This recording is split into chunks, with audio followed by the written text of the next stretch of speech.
Jabatanmu tak lama, tapi yang kekal abadi adalah masjid.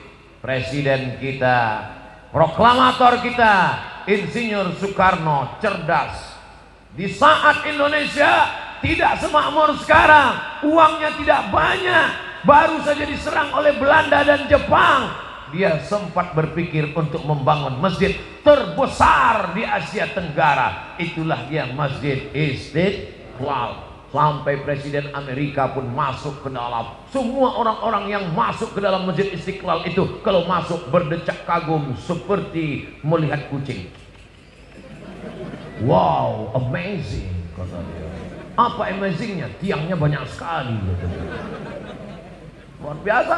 Sampai sekarang mengalir pahalanya sampai hari kiamat. Berganti lagi zaman. Akhirnya setiap kabupaten, setiap kota di Indonesia ada masjid, punya ciri khas, Apa dia? Bangunannya tidak pakai kubah, tapi pakai atap seperti masjid kerajaan Islam Demak, bangunan Wali Songo. Dan itulah dia sampai sekarang disebut dengan Masjid Muslim Pancasila. Sampai hari kiamat akan mengalir pahalanya. Maka kita pun berpikir, jangan mati sebelum bangun masjid. Saya nggak bisa bangun masjid Pak Ustadz, bangun musola nggak apa-apa. Surau Pak Ustadz, oke. Langgar Pak Ustadz, nggak apa-apa. Orang Jawa dilanggar nggak mati, karena dia berzikir di dalam langgar, dalam surau. Hanya saja surau, langgar dan musola tetap di dalamnya usolli sunnatan tahiyatal masjid, karena di sana ada sholat 5 waktu, subuh, zuhur, asar, maghrib, isya. Bedanya cuman nggak ada sholat Jumat. Di masjid kita ini ada, ini surau apa langgar apa musola? Ini masjid. Dari mana Ustaz tahu masjid? Ada mimbarnya, ada sholat Jumat. Di tempat kami ada mimbar Pak Ustaz, tapi nggak ada sholat Jumatnya. Berarti itu mimbar dangdut. Mimbar tempat khotib naik ke atas menyampaikan khutbah. Usikum wa nafsi bitaqwallah. Aku pesankan kepada kamu, takutlah kepada Allah. Laki-laki yang gagah perkasa, sehat, tidak musafir, tidak sakit, maka dia mesti mendengar wasiat takwa yang disampaikan dari mimbar. Kenapa tablik akbar kita tidak dibuat di dalam masjid? Barulah sadar, karena kalau dibuat dalam masjid tidak muat. Ini masjid nampaknya kekurangan, bukan kekurangan jamaah. Banyak sekarang masjid kekurangan jamaah, tapi di Bekasi masjid kekurangan tempat. Insya Allah panjang umur sehat badan, masjid ini semakin besar insya Allah. Amin. Kalau mau tahu berhasilnya tablik akbar malam ini, lihat subuh besok. Kalau subuh besok sopnya bertambah, berhasil. Tapi kalau cuman pemain inti yang azan tetap itu, as-salatu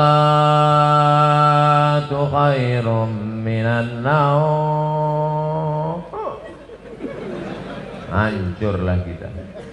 Tapi begitu besok as-salatu khairum minan naumnya luar biasa. As-salatu khairum minan naum. Semangat anak, bangun, datang dia ke masjid semua. Alhamdulillah Pak Ustadz, sejak Ustadz Somad tausiah kemarin, anak saya rajin sholat duha Pak Ustadz. Cuman ada yang mengganggu pikiran saya. Kenapa Bu? Doanya pakai kunut. Itu namanya subuh kesiangan Bu. Pas ditanya sama ibunya, kenapa kamu sholat subuhnya jam 8? Masih syukur aku sholat subuh, kawanku gak sholat sama sekali. Ini logika terbalik, otaknya sungsang. Kalau mau lihat dunia boleh lihat ke bawah, tapi kalau untuk akhirat, lihatlah orang yang istiqomah ke masjid subuh, zuhur, asar, maghrib, isya, masjid ke masjid. Lihat tuh anak muda ke masjid terus, tertulis di bajunya biker subuhan. Zuhur hilang. Sedangkan subuh yang berat lawan ngantuk aja dia datang. Sedangkan subuh yang matanya lelap, tidur pulas, mengigau, tetap dia lawan datang ke masjid. Apalagi zuhur, asar yang melek. Sedangkan zuhur, subuh saja siap dia jadi imam, padahal suaranya jelas. Bismillahirrahmanirrahim. Alhamdulillahi rabbil alamin. Apalagi kalau cuman nggak bersuara. Allahu Akbar. Memang berawal kalau mau jadi imam, imam zuhur dan imam asar. Anak-anak muda. Nanti kalau ditanya, datang anak gadis, anak-anak cewek bilang, "Bang, aku siap jadi, aku ingin mencari imam, aku siap, tapi zuhur dan asar ya." Maka kalian pun mesti pintar-pintar. Kalau mau tulis update status besok, aku mau cari imam maghrib, subuh, dan isya. Yang zuhur ngantri dulu. Berawal dari keterpaksaan. Berawal dari keterpaksaan, berubah menjadi kebutuhan, akhirnya kebiasaan. Allah bisa karena biasa. Tadi tausiah saya mulai jam 9 kurang 10, sekarang jam 10 kurang 10. 60 menit kita bersama, sesuai tertulis di botol minuman santri. Oh, botolnya kecil, 330. Berarti udah lewat, mestinya setengah jam tadi. Tapi orang Bekasi ini cerdas. Dia buat sesuatu yang berkesan. Dia kasih susu. Masya Allah, tabarakallah. Ustadz nggak boleh minum air manis karena suaranya menggelegar, tenggorokannya panas. Dikasih air manis yang panas, suaranya hilang, pita lehernya rusak. Nanti umurnya sekian, ceramahnya apa kabar? Serba salah. Nanti dikasih air putih, katanya panitianya nggak respon. Dikasih air susu, air teh, katanya wah susah sekali Ustaz Abdul Somad ini. Enggak, Ustaz Somad tidak pernah mempersulit, mempersusah orang. Kalau bisa dipermudah, kenapa dipersulit? Yassiru, mudahkan urusan orang. Ngundang Ustaz Abdul Somad nggak perlu pakai proposal. Ngundang Ustaz Abdul Somad katanya sulit, mesti kirim DP, mesti pakai pesawat kelas eksekutif, mesti dijemput dengan private jet, mesti dijemput.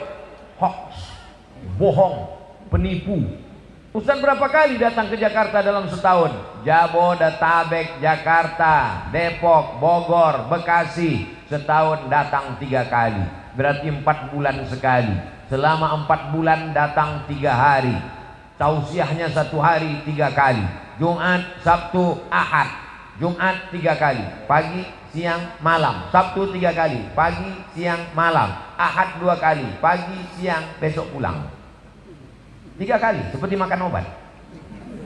Bapak Ibu yang dimuliakan Allah Subhanahu wa taala, kebersamaan kita malam ini di halaman masjid mudah-mudahan membawa kita istiqomah, anak-anak kita menjadi anak para penghafal Quran. Apa yang disampaikan Ustaz Abdul Somad waktu di Bekasi, silaturahim. Yang kedua, ingat mati. Yang ketiga, bagaimana menyelesaikan masalah di negeri kita ini. Ingat ketika negara Palestina dijajah, ketika itu seorang ulama besar bernama Imam Abu Hamid Al-Ghazali meninggal tahun 1111. Mudah ingatnya, 1111. Banyak orang mengkritik Imam Ghazali.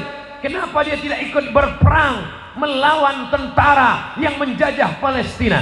Imam Al-Ghazali menulis kitab Ihya Ulumuddin. Palestina dibebaskan oleh Salahuddin Al-Ayyubi. Salahuddin, orang barat susah menyebut Salahuddin, menyebutnya Sultan Saladin. Salahuddin Al-Ayyubi. Kapan Salahuddin Al-Ayyubi lahir? 1138. Ingat itu.